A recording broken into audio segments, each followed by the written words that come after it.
हमारे वतन के अमन के लिए और शांति के लिए हम हिंदुस्तानी मुसलमान जो भी फैसला आएगा सुप्रीम कोर्ट का उस पर खामोशी इख्तियार करेंगे। बिल्कुल इसी तरह हम सारे हिंदुस्तान के 25 करोड़ मुसलमानों ने उस वक्त अमन की खातिर, हमारे मुल्क की तरक्की की खातिर खामोशी इख्तियार की थी। इसका मतलब ये हरगिज़ नहीं है कि हमने फ़ैसला कबूल कर लिया था। फ़ैसला हमारे ख़िलाफ़ गया और सुप्रीम कोर्ट ने साफ कहा। इसके बावजूद हम सारे हिंदुस्तानी मुसलमान हमारे उलमा की बात और हमारे इदारों की बात मानकर उस पर शांति बनाए रखा, अमन बनाए रखा। 22 जनवरी को अक़लियत माइनॉरिटीज़ के लिए क्या पैगाम रहेगा आपकी जानिब? देखिए, जहाँ तक 22 जनवरी है वो हम हिंदुस्तानी मुसलमानों के लिए किसी किस्म का भी अहमियत का हामिल नहीं है। और 22 जनवरी को हम हिंदुस्तानी मुसलमानों के लिए चूँकि कोई अहमियत का दिन नहीं है, लिहाजा हमें चाहिए कि हम हमारे जो रोज़मर्रा दिन जिस मामूल से गुजारते हैं इसी मामूल पर क़ायम रहें। किसी किस्म की ना ही वो कोई स्पेशल दिन है, ना ही कोई कोई ख़ास दिन है। लिहाजा हमें चाहिए कि हम हमारे मामूल पर क़ायम रहें। दूसरा ये कि ख़ुसूसन हमारे मुल्क में, हमारे वतन में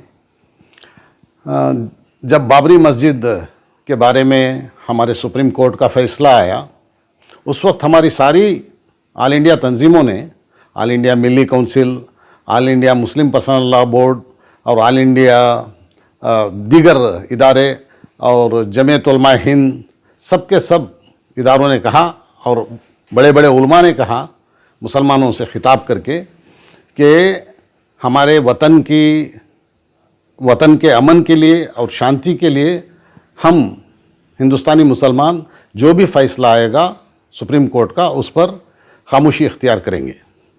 बिल्कुल इसी तरह हम सारे हिंदुस्तान के 25 करोड़ मुसलमानों ने उस वक्त अमन की खातिर, हमारे मुल्क की तरक्की की खातिर खामोशी इख्तियार की थी।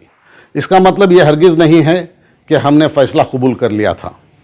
फ़ैसला हमारे ख़िलाफ़ गया और सुप्रीम कोर्ट ने साफ कहा। इसके बावजूद हम सारे हिंदुस्तानी मुसलमान हमारे उलमा की बात और हमारे इदारों की बात मानकर उस पर शांति बनाए रखा, अमन बनाए रखा। मैं समझता हूँ कि 22 तारीख़ को बहुत सारे नेशनल मीडिया के ज़रिए और कई मीडिया हाउसेस के ज़रिए खामखा कई किस्म के मनगढ़ंत कहानियाँ, मनगढ़ंत स्टोरीज़ बताकर मुसलमानों के जज्बात से खिलवाड़ करने की भी कोशिश होती हुई नज़र आ रही है। इस पर हमें ध्यान नहीं देना चाहिए और ना ही हमें मुश्तल होना चाहिए और ना ही हमें हमारे तरफ से किसी ऐसे इक़दाम होने की कोशिश होनी चाहिए जिसके ज़रिए दूसरे मुश्तल हों, क्योंकि हमारे लिए वो दिन कोई ख़ास नहीं है। दूसरा ये है कि चंद मुसलमान अहबाब अपने आप को खौफ और डर महसूस करते हुए ख़ुद ये बताना चाहते हैं कि वो भी पूजा में मुब्तला हो रहे हैं और कई दीगर बुतों का या खुदाओं की पूजा करने पर वो राज़ी हो गए हैं। लेकिन ऐसे सब लोग, इनके ढोंग से हमें परेशान होने की ज़रूरत नहीं। ये सब ड्रामा है और ढोंग है चंद लोगों का। कोई भी मुसलमान जो एक अल्लाह को मानने वाला है वो हरगिज़ दुनिया की किसी भी चीज़ के सामने ना सर झुकाएगा, ना किसी की पूजा करेगा, ना किसी की इबादत करेगा। अगर मुसलमान रहते हुए कोई ऐसा कहता है तो वो उसकी हिमाकत है, बेवकूफ़ी है और ड्रामाबाजी है। बिल्कुल इसी तरह कई नेशनल चैनल्स में चंद औरतों को बुर्का पहनकर वो पाद यात्रा करते हुए रामलला की हम दर्शन करेंगे बोल के जा रहे हैं, जिसको बार बार नेशनल मीडिया में दिखाकर शोर मचाया जा रहा है। इससे भी हम हिंदुस्तानी मुसलमानों को ज़रा भी परेशान होने की ज़रूरत नहीं, क्योंकि बहुत सारे ऐसे लोग जिन्होंने दाढ़ियाँ रखकर, टोपियाँ पहनकर, नकली दाढ़ियाँ लगाकर, उल्टे सीधे काम करके मुसलमानों का नाम लेकर बहुत सारे उल्टे काम किए ताकि मुसलमानों पर उसका ठिकरा फोड़ा जा सके। और वो सब पुलिस के हाथों लग गए, बाद में मालूम पड़ा कि वो मुसलमान नहीं थे। बिल्कुल इसी तरह जो लड़कियां ये ड्रामा कर रही हैं कि पदयात्रा के ज़रिए वो अयोध्या जा रही हैं, वो सब किसी के पास से बुर्खा मांग कर पहन कर मुसलमान लड़की होने का ड्रामा कर रही हैं। इससे भी हमें ना ही परेशान होने की ज़रूरत है, ना ही गुस्सा करने की ज़रूरत है, ना ही इश्तियाल में आने की ज़रूरत है।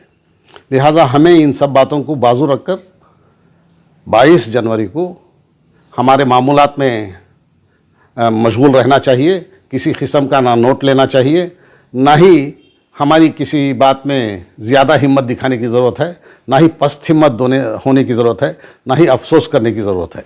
सर, अक्सर नौजवान जज्बात में आकर गलत कदम उठाते हैं। उन नौजवानों खुसूसी दरख्वास्त हमारे मुस्लिम नौजवानों से ये है कि मीडिया के बहुत सारे अफराद, नेशनल मीडिया वाले भी, दीगर मीडिया वाले भी कैमरा लेकर, माइक लेकर खुसूसन मुसलमानों के ख़यालात मालूम करने की कोशिश करेंगे और आकर माइक सामने लगाकर वो सवालात करेंगे कि आपका क्या ख्याल है, मंदिर के बारे में क्या ख्याल है, मस्जिद के बारे में क्या ख्याल है, और ये जो कुछ हो रहा है उसके बारे में क्या ख्याल है। इस तरह सवालात करेंगे। इसके लिए बेहतर है कि जो लोग हमारे उलमा हैं और जो इदारों के बड़े हैं और बहुत सारे हमारे इदारों में काम में लगे हुए हैं, दानिश्वर हजरात हैं, मुफक्किर हजरात हैं, वो इससे टैकल करेंगे। हर कोई अपने तौर पर ऐसे सवालात का जवाब देने से गुरेज करे और बचे, क्योंकि वो सवालात भी ऐसे करते हैं जिससे दूसरे लोग मुश्ताल हों सुनकर जवाबात, और दूसरे लोग, दूसरे मज़हब के लोगों को गुस्सा आए हमारे जवाबात सुनकर। ऐसे सवालात वो कर बैठते हैं और हमारे लोगों के जवाब देने के बाद वो ले जाकर खूब उसे उछालेंगे और उसको ज़रिया बनाएंगे लोगों के जज्बात भड़काने का। ऐसे वक्त में हमारे तरफ से किसी के जज्बात भड़काने का हमारी तरफ से कोई हरगिज़ ऐसा इक़दाम नहीं होनी चाहिए। लिहाजा बेहतर है कि हमारे नौजवान ऐसे लोगों से अगर सामने आए सवालात करें तो ये कहें कि हमारे बड़े इसका जवाब देंगे और उससे परहेज़ करें उनको जवाबात देने से। ये मेरा मैसेज है हमारे नौजवानों को। क्या ये इलेक्शन का एक एजेंडा है इनका? ये साफ जाहिर है, सारी दुनिया जानती है कि अब जो है लोकसभा इलेक्शन आ रहा है और मंदिर का इशू लोकसभा के लिए पूरी तरह से इस्तेमाल किया जा रहा है। यहाँ तक कि दीगर सियासी पार्टियां भी सब कह रही हैं कि ये इलेक्शन के लिए ही कर रहे हैं, और जो कर रहे हैं उनके तरफ से भी स्टेटमेंट आ गया है कि अगर इलेक्शन के लिए किया गया तो भी क्या बुरा है। उनके लीडरान कह रहे हैं कि इलेक्शन के लिए भी अगर इसे इस्तेमाल किया गया तो बुरा क्या है, हम लोगों ने इसको किया है और हम लोगों को बताएंगे हम ही किए हैं, लिहाजा इससे वोट भी हासिल करेंगे, ये बता रहे हैं। इसलिए बेहतर है कि हम इस पूरे मुद्दे को संजीदगी से लेते हुए इसमें हमारे तरफ से अमन व शांति में किसी किस्म का खलल ना पैदा हो, इसकी पूरी कोशिश की जाए और खामखा सवालात के जवाब देने से बचने की भी कोशिश करें।